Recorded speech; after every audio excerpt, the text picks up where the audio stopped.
कैसे हो प्यारे साथियों, स्वागत है हमारे YouTube चैनल पर। तो आज हम एक साइंस का एक टॉपिक करेंगे। तो मैं आपको साइंस करवाऊंगा। सबसे पहले बेसिक बातें बता देता हूं। जो भी यहाँ करवाया जाएगा मैटर अच्छे से करवाया जाएगा और इसके साथ ही आपको डीपली भी करवाया जाएगा। ठीक है, हो सकता है जहाँ तक संभव अपने टेस्ट सीरीज भी चालू करेंगे। ठीक है, यहाँ से जो भी मैटर बोर्ड पर उतारा जाता है उसके साथ साथ स्क्रीनशॉट या अपनी नोटबुक खोल के उसको नोट कर सकते हो। ठीक है, तो चलिए अपने टॉपिक है। सबसे पहले तो मैं आपको बता देता हूँ। देखो, परिभाषाएं तो सभी की आती होगी। विज्ञान है और सभी एग्ज़ाम है, चाहे एसएससी का है, चाहे पटवारी का है, चाहे वो रेलवे का है, चाहे बैंक है, जहाँ भी साइंस के क्वेश्चन आते हैं, ठीक है, वो अपने सारे लेकर चलेंगे। तो विज्ञान का मतलब सीधी सी बात होती है, ये एक ज्ञान तो सारा ही होता है, ये एक विशेष प्रकार का ज्ञान है। कैसा ज्ञान है? विशेष प्रकार का ज्ञान है। विशेष प्रकार का ज्ञान कैसा है भी, ये अभी बताता हूँ। देखो, साइंस शब्द की उत्पत्ति जो हुई है वो साइंसिया से हुई है। किससे हुई है भाई? साइंसिया से हुई है। और ये साइंसिया एक लैटिन भाषा का शब्द है, एक लैटिन भाषा का शब्द है। साइंस शब्द की जो ओरिजिन है या उत्पत्ति है वो साइंसिया से हुई है। और ये एक लैटिन भाषा का शब्द होता है जिसका मतलब क्या है भाई? जानना। जिसका मतलब क्या है? जानना। किसको जानना? जानना उसी को जो प्रकृति से प्राप्त होता है। किससे प्राप्त होता है? नेचर या प्रकृति से जो प्राप्त होता है उसी का अध्ययन करना है या उसी को क्या करना है? जानना है। उसी का अध्ययन करना है या उसी को क्या करना है? जानना है। ध्यान दीजिए, प्रकृति से क्या प्राप्त हो सकता है? प्रकृति से हमें ज्ञान प्राप्त होता है और वो ज्ञान, जितना भी ज्ञान प्रकृति में है, उस ज्ञान का कर्मबद्ध ढंग से, किस ढंग से? कर्मबद्ध ढंग से जो प्रकृति से प्राप्त सुव्यवस्थित ज्ञान है। प्रकृति से प्राप्त कैसा ज्ञान भाई? सुव्यवस्थित ज्ञान है। उसका कर्मबद्ध ढंग से अध्ययन करना, कर्मबद्ध ढंग से अध्ययन करना ही क्या कहलाता है? विज्ञान कहलाता है। दोबारा सुन लीजिए परिभाषा को, यानी प्रकृति से प्राप्त ऐसा ज्ञान जो क्या हो? सुव्यवस्थित और वास्तविक, रियल होना चाहिए, वास्तविक होना चाहिए। ठीक है, वास्तविक ज्ञान या सुव्यवस्थित जो ज्ञान है उसी का जो अध्ययन किया जाता है वो क्या कहलाता है भी? विज्ञान कहलाता है, साइंस कहलाता है। साइंसिया लैटिन भाषा का शब्द, इसकी उत्पत्ति, इसका अर्थ जानना से। तो ये बेसिक बातें हैं, सभी को पता रहती हैं। साइंस की मेन 3 ब्रांच होती हैं। कौन कौन सी होती हैं भाई? फिजिक्स होती है, जिसको कहा जाता है भौतिकी। क्या कहा जाता है? भौतिकी। दूसरी जो शाखा रहती है वो रहती है जी केमिस्ट्री, जिसे कहा जाता है रसायन विज्ञान। जिसे कहा जाता है रसायन विज्ञान। ध्यान दीजिए, जिसे कहा जाता है रसायन विज्ञान। और तीसरी शाखा जो आती है हमारी बायोलॉजी, सबसे इंटरेस्टिंग। वैसे तो अपने तीनों ही इंटरेस्टिंग मान के चलेंगे, बायोलॉजी शुरुआत नहीं करेंगे, फिजिक्स से शुरुआत करेंगे। मान के चलिए बायोलॉजी और केमिस्ट्री भी मैं ही करवाऊंगा। तो ध्यान दीजिए, सबसे पहले अपने हार्ड टॉपिक करेंगे फिजिक्स का, जो बहुत से लोगों को कम आता है। बहुत से बच्चे ऐसे होते हैं जो इसमें उलझे रहते हैं, उनको बायो या केमिस्ट्री आती है। बायो तो लगभग 100% आती होगी, फैक्ट्स हैं। ठीक है, समझने वाली बातें हैं, फैक्ट्स याद करके चले जाए तो भी अपना 100% हो जाता है बायो। लेकिन केमिस्ट्री और फिजिक्स जो सबसे हार्ड कहते हैं उसको भी अपने सरल मान के चलेंगे, बिल्कुल गरीबी से स्टार्ट करेंगे। ठीक है, देखिएगा, बायोलॉजी यानी ये हो जाएगी अपना जीव विज्ञान। कौन सी विज्ञान? जीवों से संबंधित विज्ञान है। तो प्रकृति में 3 ही तो चीज़ें हैं, या तो वो किसी भौतिक से संबंधित, पदार्थ से संबंधित, उसकी आंतरिक गुणों से संबंधित हो सकती है, ऊर्जा से संबंधित हो सकती है, या फिर वो रसायन से संबंधित हो सकती है, या फिर वो जीवों से संबंधित हो सकती है। इसके अलावा प्रकृति में है भी कुछ नहीं। चलिए, अपने जीव विज्ञान के अंदर 2 पार्ट लेते हैं। देखो, जीव 2 होते हैं। कौन कौन से? जीव जो सांस लेते हैं वो जीव होते हैं। ये सुन लो, जो सांस लेते हैं वो जीव होते हैं। गलत बात। जीव की परिभाषा ये नहीं होती। जीव की परिभाषा जीव विज्ञान बताऊंगा तब बता दूंगा। वैसे वर्दी जनन कई इसमें उपापचय मेनली का कहा जाता है कि जीवों का जो लक्षण होता है वो क्या होता है? उपापचय होता है। जिसके पास मेटाबॉलिक अभिक्रियाएं, मेटाबॉलिक रिएक्शन चलती हैं, वो सारे जीव हैं। चलिए, जीव विज्ञान के अंदर 2 शाखाएं आएंगी। एक तो जूलॉजी आएगी और एक आएगी क्या, बॉटनी। एक जूलॉजी और एक बॉटनी आएगी। जूलॉजी यानी क्या, जीव विज्ञान, सॉरी जंतु विज्ञान, हम लोग जंतु हैं। बॉटनी यानी वनस्पति विज्ञान, समझ रहे हो, बॉटनी यानी वनस्पति विज्ञान। चलिए ये हमारी 3 शाखाएं थी। तो सबसे पहले अपने फिजिक्स स्टार्ट कर रहे हैं। क्या स्टार्ट कर रहे हैं, फिजिक्स स्टार्ट कर रहे हैं। चलिए यहाँ तक कोई नोट करने वाली बात नहीं थी, फिजिक्स स्टार्ट करते हैं, यानी भौतिकी से अपना चैप्टर स्टार्ट हो रहा है।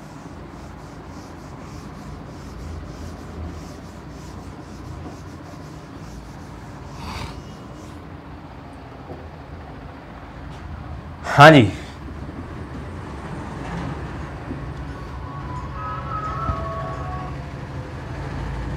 फिजिक्स स्टार्ट कर रहे हैं।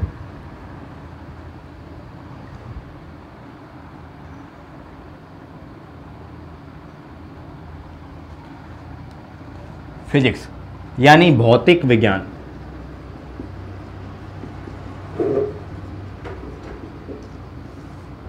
भौतिक विज्ञान। चलिए भौतिक, देखो इसकी उत्पत्ति फ्यूसिस शब्द से हुई है। किस शब्द से हुई है, फ्यूसिस शब्द से हुई है। और फ्यूसिस शब्द एक ग्रीक भाषा का शब्द है। कौन सी भाषा का है, ग्रीक भाषा। और ग्रीक भाषा के फ्यूसिस शब्द का मतलब होता है प्रकृति या नेचर।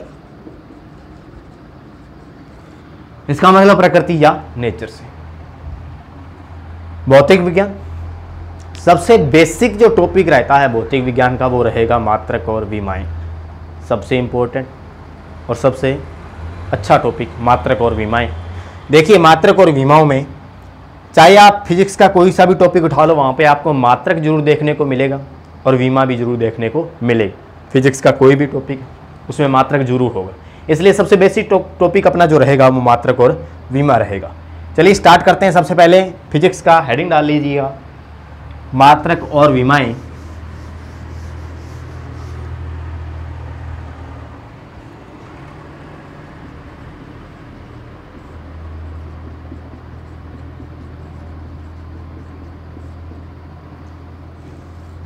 मात्रक और विमाएं,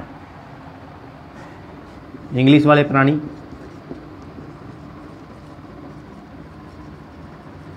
unit measurement and dimensions, English वाले प्राणी नोट कर सकते हैं। चलिए मात्रक और विमाएं। सबसे पहले तो मैं बात करूंगा मात्रक क्या चीज है, विमा क्या चीज है। मात्रक होता किसका, आपने नाम सुना होगा राशि। हाँ राशि, पैसे सुने ना, अरे वो नहीं। राशि का मतलब क्या होता है, राशि फिजिक्स में भौतिकी में राशि का मतलब क्या है। राशि नहीं पता, भौतिक राशि पता होगा। ये लो भौतिक राशि। राशि का मतलब होता है जिसको संख्या में व्यक्त किया जा सके। संख्या में व्यक्त करने का मतलब जैसे भार है, भार में लिखूंगा तो लिख सकता हूँ 10 kg, यस और नो, 10 kg लिख सकता हूँ। भार को मेरे को पता रहता है, किसी भी प्राणी वस्तु का भार है, पदार्थ का भाग है, मेरे को पता रहता है 10 kg है या 15 kg, जितना भी हो आवश्यकता अनुसार मैं बोल सकता हूँ इतना kg है। यानी भार को मैं पदों में व्यक्त कर सकता हूँ, संख्या में व्यक्त कर सकता हूँ। यानी राशि क्या चीज होती है, राशि होती है पदों या संख्या में व्यक्त की जाने वाली, पदों या संख्या में व्यक्त की जाने वाली ही क्या होती है, राशि होती है। पदों या संख्या में व्यक्त की जाने वाली क्या होती है, राशि होती है। वही राशि के अंदर आएगा। चलिए भौतिक राशि, भौतिक राशि का मतलब राशि ही है, यानी ऐसी राशि जिसका मापन संभव हो सके, जिसको मेजरमेंट किया जा सके, जिसका मेजरमेंट हो सके, यानी जिसका मापन हो सके, वो क्या है भाई, वो है हमारी क्या, भौतिक राशि। तो भौतिक राशि, भौतिकी में भौतिक राशियां होती हैं, उसका मतलब क्या है, जिसका मापन संभव हो सके, जिसको मापा जा सकता है। मैं यहाँ कुछ राशियां लिख रहा हूँ, आप सब देखना यहाँ पर किस राशि का मेजरमेंट हो सकता है, यानी किस चीज का, किस घटक का मेजरमेंट अपने कर सकते हैं। देखिएगा मैंने लिख दिया भार। आप कहोगे सर ये भौतिक राशि है, क्योंकि इसका कोई ना कोई पैमाना होता है, कोई ना कोई पैमाना है, इसको माप सकते हैं। मैं कह सकता हूँ लंबाई, आप कहोगे सर इसको भी मापा जा सकता है, ये भी भौतिक राशि के अंदर आती है। आप कहते हो सर समय, हाँ भाई इसको भी मापा जा सकता है। आप कहते हो सर आयतन, हाँ भाई इसको भी मापा जा सकता है। आप कहते हो सर घनत्व, हाँ भाई इसको भी मापा जा सकता है। यानी ये सारी क्या चल रही हैं, भौतिक राशियां ही चल रही हैं। कहीं मैं कह दूं गुस्सा, गुस्सा, प्यार, ये क्या है, ऐसी राशियां हैं जिसका मापन कर सकते हैं क्या? गुस्से का मापन कर सकते हैं? प्यार, हंसी का मापन हो सकता है? हंसी, हंसना, गुस्सा, इनका हो सकता है? नहीं हो सकता जी। इनका मापन संभव है क्या? बताइए। ऐसे कह सकते हैं मेरे को 10 किलो गुस्सा है, बोलो। ऐसे कह सकते हैं 5 इंच मुस्कान है मेरी, या 10 इंच मुस्कान है? नहीं कह सकते ना। क्यों नहीं कह सकते? क्योंकि गुस्से को नहीं मापा जा सकता, प्यार को नहीं मापा जा सकता, हंसी को, भावना को, स्नेह को, विराग को, दुख को, इन सभी को मापना संभव नहीं है। तो हमारे पास ये भौतिक राशियां नहीं होंगी। गुस्सा, प्यार, हंसी ये भौतिक राशियों के अंदर नहीं आती हैं। भौतिक राशियां वही होती हैं फिजिक्स में जिनका मापन संभव होता है, जिसको मापा जा सकता है। समझ रहे हो? इस बात से ये स्पष्ट है कि जिसको मापा जा सकता है, जिसको मापा जा सकता है उसका कोई मानक जरूर होगा। जिसको मापा जा सकता है उसका जरूर कोई मानक होगा। वो मानक क्या होता है अभी बात करते हैं। भौतिक राशि है, आप कह रहे हो सर भौतिक राशि, राशि हमने पढ़ा कि जिसको पदों या संख्या में व्यक्त किया जा सकते हैं वही राशि होती है। ये सुनो, भौतिक राशि यानी जिसको मापा जा सके वही भौतिक राशि होती है। और रही बात पदों या संख्या में व्यक्त की जाने वाली राशि, मापने वाली कौन सी? भौतिक राशि। अब भौतिक राशि है तो उसको किस में मापा जा सकता है? ये सुनो, भौतिक कोई भी राशि है, किस में माप सकते हो बताइए? जोड़ा भर के नाप लोगे हैं? यस और नो? या मैं कह सकता हूं इतना, इतनी भौतिक राशि, इतनी भौतिक राशि, इतनी नहीं। भौतिक राशि होती है, हमारे पास कोई भी भौतिक राशि है, मान के चलिए हमारे पास कोई भी भौतिक राशि है, जरूर उसका कोई ना कोई क्या होगा, मानक होगा। जरूर उसका कोई ना कोई क्या होगा, मानक या स्टैंडर्ड अपने पास मौजूद होता है। ये सुनो, स्टैंडर्ड तो मौजूद होता होगा। बात रही जैसे मेरे को कोई वजन नापना है, और वजन नापना है तो मैं क्या करता हूँ, पहले मैंने, आप सभी को पता है वजन किलोग्राम में नापा जाता है। ये सुनो, किलोग्राम में नाप लिया, और किलोग्राम में नाप लिया, वजन नाप लिया किलोग्राम में। अब हुआ क्या, इससे छोटा मात्रक आप सभी को पता होता है ग्राम होता है। तो जब ग्राम था तो किलोग्राम की क्या जरूरत पड़ गई, और किलोग्राम से बड़ा आपने देखे तो क्विंटल होता है। ये सुनो, जब हमारे पास ग्राम था तो किलोग्राम की क्या जरूरत पड़ी, और किलोग्राम है तो क्विंटल की क्या जरूरत पड़ी, या क्विंटल है तो फिर इन दोनों की क्या जरूरत पड़ी, वो बात करते हैं। देखिए छोटी सी वस्तु है, सोना नापना है मेरे को, मान लो 200 ग्राम सोना है, 200 ग्राम सोना है, ग्राम ले रहा हूं। मान लीजिए हमारे पास किलोग्राम और ये क्विंटल नहीं थे, मात्रक ही नहीं है, ग्राम सोना नाप लिया, 200 ग्राम सोना है। मेरे को किसी व्यक्ति को नापना है और वो कितने का हो जाएगा, अंदाजा लगा के बताइए कितने ग्राम का हो जाएगा। और मेरे को अगर हाथी को नापना हो तो बताइए कितने ग्राम का हो जाएगा। और मेरे को मान लो ब्लू व्हेल को नापना हो, मापना हो, उसका वजन तोलना हो, बोलो कितने ग्राम की हो जाएगी? मुश्किल हो जाएगा ना काम। अब एक बात बताइए मेरे को,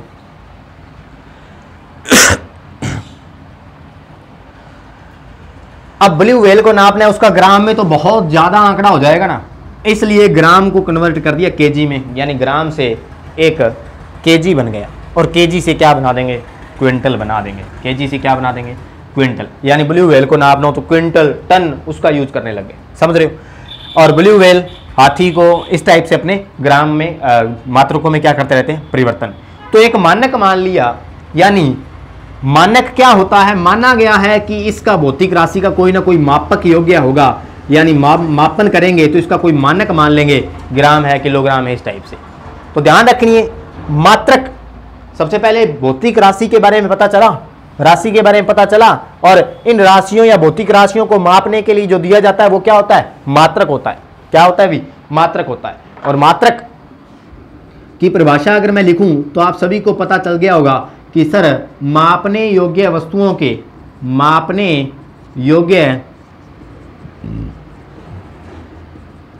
वस्तुओं के जो मानक दिए जाते हैं, जो मानक या निर्देश मानक ही बोल सकते हो, जो मानक दिए जाते हैं उसे क्या कहा जाता है भाई?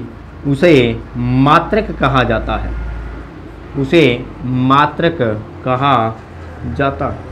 उसे क्या कहा जाता है? मात्रक कहा जाता है। ठीक है, ये बात अपनी तय हो गई। चलिए, मात्रक होते कितने प्रकार के हैं? मात्रक आप सभी समझ गए ना कि क्या होते हैं? मात्रक यानी मापने योग्य वस्तु, जिसका मापन संभव हो उसी का मात्रक दिया जाता है। हंसी गुस्से का कोई मात्रक नहीं है।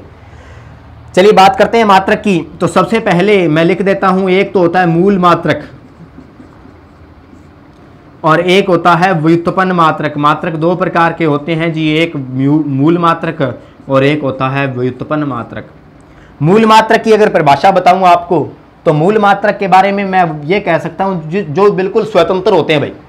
केजी है, किसी से कोई लेना देना है क्या? केजी किसका मात्रक है? द्रव्यमान या भार का मात्रक है। यस और नो?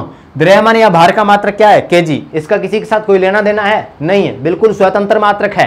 ठीक है, किसी के साथ बदला नहीं जा सकता इसको। ठीक है, तो द्रव्यमान या भार का जो मात्रक है वो केजी है, यानी यही क्या है? मूल मात्रक है। दोबारा सुनिए बात, अगर केजी मैं कह देता हूं सेकंड, आप कहोगे सर ये समय का मात्रक है। किसका मात्रक है भाई? समय का। अब बताइए मेरे को, बिल्कुल स्वतंत्र है क्या? इसमें कोई अन्य भौतिक राशि छिपी हुई है क्या? कोई अन्य भौतिक मात्रक, मूल मात्रक छुपा हुआ है? नहीं, यानी बिल्कुल स्वतंत्र जो मात्रक होता है वो क्या होता है? केजी, सॉरी, मूल मात्रक होता है। मूल मात्रक के बारे में बात की। चलिए व्युत्पन्न मात्रक। व्युत्पन्न मात्रक का मतलब होता है एक से ज्यादा मूल मात्रक जब मिल जाते हैं तो व्युत्पन्न मात्रक बना लेते हैं। मैंने यहां पे व्युत्पन्न मात्रक लिख दिया, मान लो जूल। अब ये जूल कैसा मात्रक है? व्युत्पन्न मात्रक है। पहचान कैसे करेंगे? जूल कैसा मात्रक है? व्युत्पन्न। जूल होता किसका मात्रक है? कार्य या ऊष्मा या ऊर्जा का मात्रक है। कार्य या ऊष्मा या ऊर्जा का मात्रक क्या है? जूल है। अब बताइए मेरे को, इसके अंदर छुपा क्या है? सर जूल तो जूल ही है, छुपा उसमें क्या है? छुपा है भाई, देखिए इधर क्या छुपा है। इसके अंदर छुपा है जी विस्थापन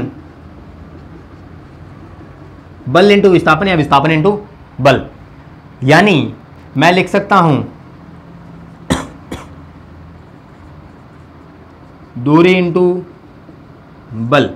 दूरी इंटू बल। दूरी का मात्रक क्या होता है भाई? मीटर। बल का मात्रक क्या होता है? बल को मैं लिख सकता हूं न्यूटन से, इंटू दूरी को लिख सकता हूं मीटर से।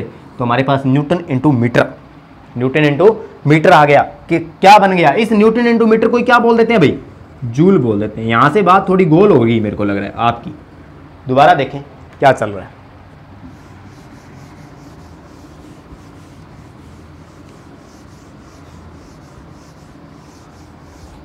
दोबारा देखिए क्या चल रहा है। हमने मूल मात्रक की बात की है, तो सबसे पहले ऊपर ऊपर परिभाषा समेट लेना। मूल मात्रक का मतलब होता है ऐसे मात्रक जो अन्य मात्रकों से स्वतंत्र रहते हैं। ऐसे मात्रक जो अन्य मात्रकों से स्वतंत्र रहते हैं, वो क्या कहते हैं? मूल मात्रक होते हैं। मैं तीन यहां पे मूल राशियां लिख रहा हूं, ध्यान रखना। एक मैंने लिखा द्रव्यमान, बहुत ही अभी से ध्यान दे लेना, विमा निकालने में बड़ी प्रॉब्लम होने वाली है आपको, अभी से ध्यान रख लेना। द्रव्यमान, लंबाई और समय। द्रव्यमान, लंबाई और समय। द्रव्यमान, लंबाई और समय ये मूल राशियां हैं। द्रव्यमान का मूल मात्रक क्या हो जाता है? केजी। लंबाई को लिख देता हूं मैं मीटर में और समय को लिख देता हूं मैं सेकंड में। न तो केजी में मिलावट है कोई, न मीटर में मिलावट है, न सेकंड में मिलावट है। मिलावट का मतलब इसमें और कोई छुपा नहीं, केजी का केजी है, स्वतंत्र है बिल्कुल। ठीक है, तो अन्य मात्रक से स्वतंत्र रहते हैं वो क्या कहलाते हैं? मूल मात्रक कहलाते हैं। नोट कर सकते हो। तो मूल मात्रक कौन कौन से हैं? किलोग्राम, मीटर और सेकंड, ये तीन क्या हैं? मूल मात्रक होते हैं। चलिए अब बात करते हैं किसकी? व्युत्पन्न मात्रक की। किसकी भाई? व्युत्पन्न मात्रक की। और व्युत्पन्न मात्रक में ध्यान दें,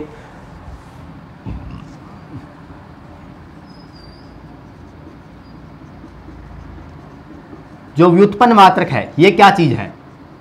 ऐसे मात्रक जो मूल मात्रकों से बनते हैं भाई। ऐसे मात्रक जो मूल मात्रकों से बनते हैं। किससे बनते हैं भाई? मूल मात्रकों से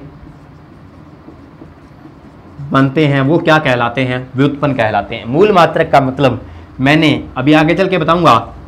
देखिए कार्य का जो फॉर्मूला होता है वो होता है जी बल इंटू विस्थापन। बल का मात्रक न्यूटन इंटू विस्थापन का मात्रक मीटर, यानी कार्य का एक मात्रक बन गया न्यूटन इंटू मीटर। इसी न्यूटन इंटू मीटर को बाद में क्या बोल दिया जाएगा? जूल बोल दिया जाता है। अब आपसे पूछो जूल कैसा मात्रक है? आप कहोगे सर मिलावटी मात्रक। कैसा? मिलावटी मात्रक है। मिलावटी का मतलब इसमें छुपा क्या है? मूल मात्रक छुपा हुआ है। यानी ऐसे मात्रक जो मूल मात्रकों से बनते हैं वो क्या कहलाते हैं? व्युत्पन्न मात्रक कहलाते हैं। दूसरी बात ध्यान दें, ये क्या है? ये भी मिलावटी है। क्यों? ये किससे बना हुआ है? बल का मात्रक होता है। और बल का मतलब क्या? बलमा से। बल का मतलब बलमा, एम ए। बल बराबर फॉर्मूला क्या रहेगा? एम इंटू ए। यानी ये भी मिलावटी है भाई। बल भी क्या है? मिलावटी है, व्युत्पन्न मात्रक से बनता है। समझ रहे हो बात को? ठीक है। अब देखें, मूल मात्रक और व्युत्पन्न मात्रक अपने हो चुके हैं। चलिए अब बात करते थे भौतिक राशियाँ। और भौतिक राशियाँ भी दो प्रकार की होती हैं। ध्यान दीजिए, यहाँ से 2 क्वेश्चन या 1 क्वेश्चन आता रहता है। भौतिक राशियाँ 2 प्रकार की होती हैं। एक होती है जी अदिश राशि। अदिश राशि जिसको बोलते हैं स्केलर क्वांटिटीज। स्केलर क्वांटिटी, अदिश राशि या स्केलर क्वांटिटी। अदिश राशियाँ, अदिश नाम से स्पष्ट है कि जो दिशा के बगैर हैं, यानी जिनको पूर्ण रूप से व्यक्त करने के लिए भाई एक ऐसी राशि होती है जिसका अपने परिणाम पता होता है, मात्रा पता होती है। द्रव्यमान, बाहर की मात्रा पता है, दिशा भी अपने को पता रहती है। अब आगे बात होगी बाहर की दिशा होती है नहीं होती, आगे करेंगे। जैसे अपने पास आयतन है या बल है, तो बल का परिमाण पता है, मेरे को इतना न्यूटन लग रहा है, क्या उसकी दिशा भी पता होती है?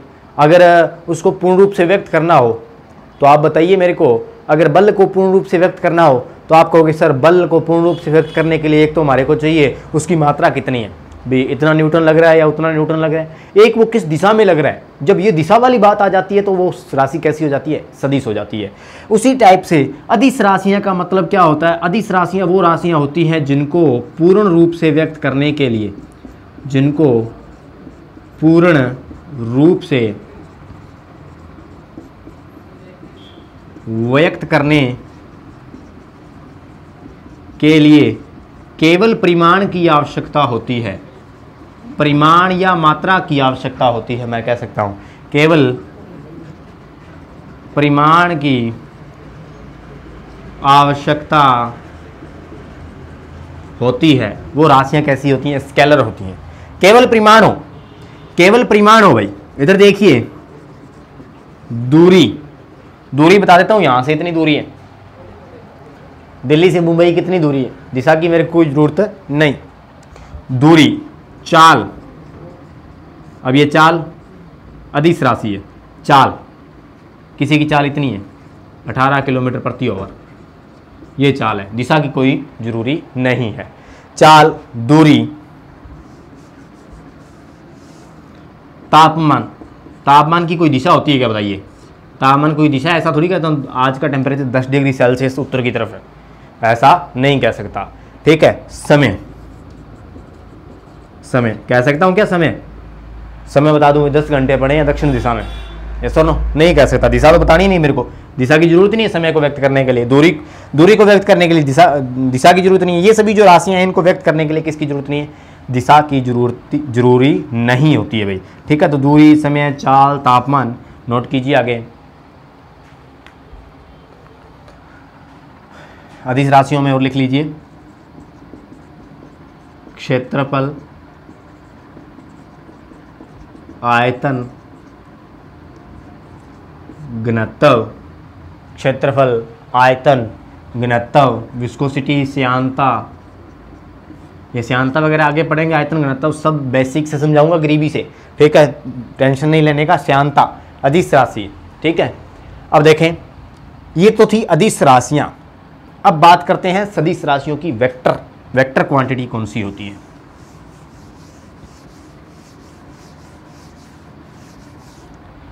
नेक्स्ट हमारा जो टॉपिक है, दूसरा जो पार्ट है राशियों का, वो कैसी हैं भाई? सदिश राशि। कैसी? सदिश राशि या वेक्टर क्वांटिटी। Vector quantity. सदिश का मतलब होता है सहित, दिशा सहित, जिसको व्यक्त करने के लिए दिशा के साथ साथ परिमाण के साथ साथ किसकी जरूरत पड़ती हो भाई, दिशा की जरूरत पड़ती हो। पूर्ण रूप से व्यक्त करने के लिए, पूर्ण रूप से इस राशि को बताना है, बल को अगर मैं पूर्ण रूप से बताऊं, मैं सीधा कह सकता हूं 10 न्यूटन बल लग रहा है। आप कहोगे सर लग तो रहा है, किस दिशा में लग रहा है? इसका मतलब इसको पूर्ण रूप से व्यक्त करने के लिए मेरे को क्या बताना पड़ेगा, साथ में दिशा बतानी पड़ेगी। इसलिए दिशा के साथ साथ परिमाण के साथ साथ जिसको व्यक्त करने के लिए दिशा की भी जरूरत होती है, वो वेक्टर क्वांटिटी या सदिश राशियां कहलाती हैं। देखिए, चाल का ही दूसरा रूप होता है क्या, वेग। दूरी का ही दूसरा रूप होता है क्या, विस्थापन। दूरी का ही दूसरा रूप क्या होता है, विस्थापन। केवल परिमाण बताया जाए तब वो चाल होती है, केवल परिमाण बताया जाए तब वो दूरी होती है। अगर चाल का परिमाण बताने के साथ साथ चाल की दिशा बता दूं या उस क्वांटिटी की दिशा बता दूं तो वो वेग हो जाएगा, और दूरी का परिमाण बताने के साथ साथ अगर मैं दिशा बता दूं तो वो क्या हो जाएगा, विस्थापन हो जाएगा। ये बात आगे करेंगे। अब आप केवल सदिश राशि को समझिए, यानी जिसको पूर्ण रूप से व्यक्त करने के लिए परिमाण के साथ साथ किसकी जरूरत पड़े, दिशा की भी जरूरत पड़े, वो क्या होती है, वेक्टर क्वांटिटी या सदिश होती हैं। चलिए मैं लिख देता हूं, वेग सदिश राशि है, विस्थापन सदिश राशि है, त्वरण एक सदिश राशि है। जितने भी कोणीय वेग हैं, कोणीय त्वरण हैं, ये सारे कोणीय वेग, कोणीय त्वरण, कोणीय दूरी, ये सारी क्या है, सदिश होती हैं। कोण का मतलब किसी एंगल पे अगर कोई कण मूवमेंट कर रहा है, जैसे वर्ताकार सर्कल में मूवमेंट कर रहा है, उसके इधर वेग हो गया, प्रत्येक क्षण उसका अलग अलग दिशा में वेग होता है, तो इसकी दिशा क्या हो रही, चेंज हो रही है, तो इसको व्यक्त करने के लिए दिशा की भी जरूरत पड़ रही है।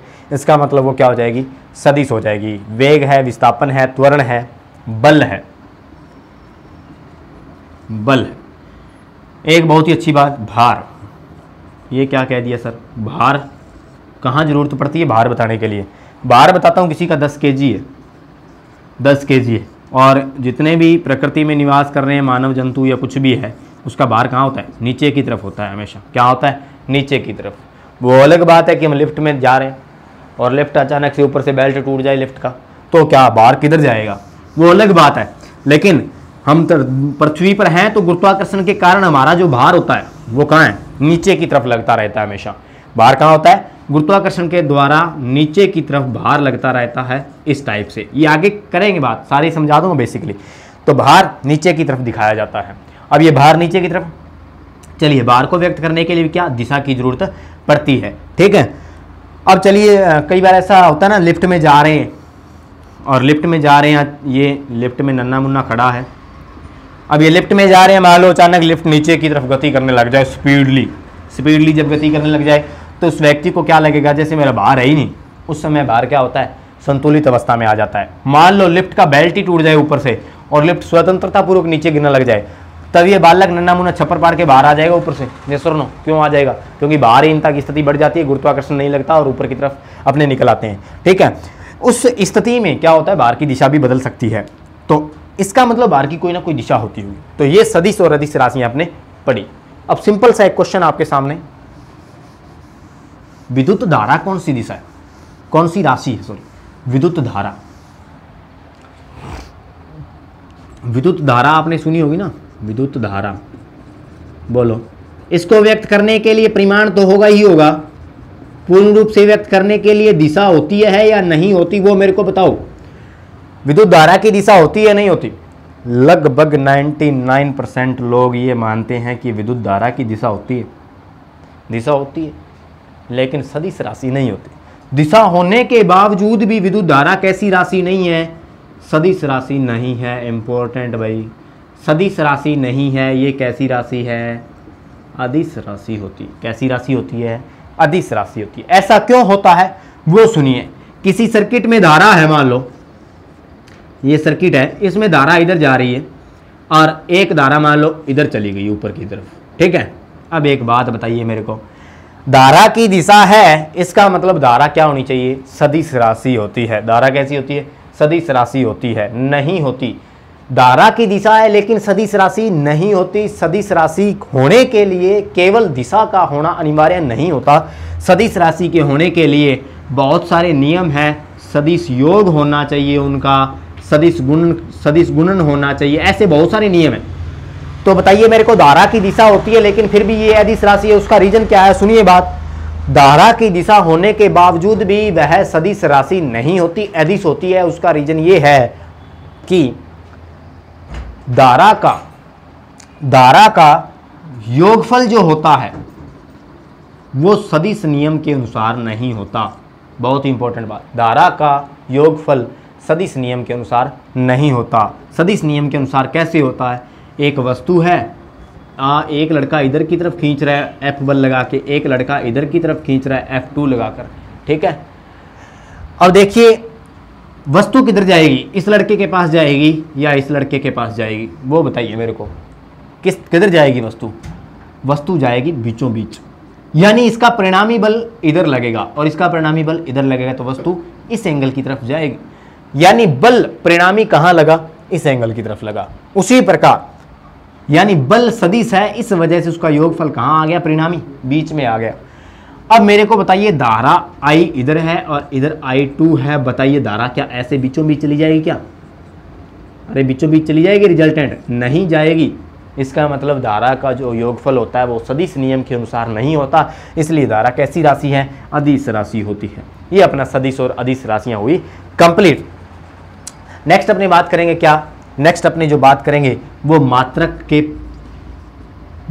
की पद्धतियां जो होती हैं वो कितनी होती हैं, मात्रक की जो पद्धतियां हैं वो कितनी होती हैं, और मात्रक की पद्धतियां ये कल अपने बात करेंगे। 3-4 प्रकार के मात्रक की पद्धतियां हैं, और एक बताऊंगा मैं विमा, जो काफ़ी अच्छे कॉन्सेप्ट है इसमें, विमा में भी, ठीक है, यहाँ से भी इंपॉर्टेंट क्वेश्चन आता है।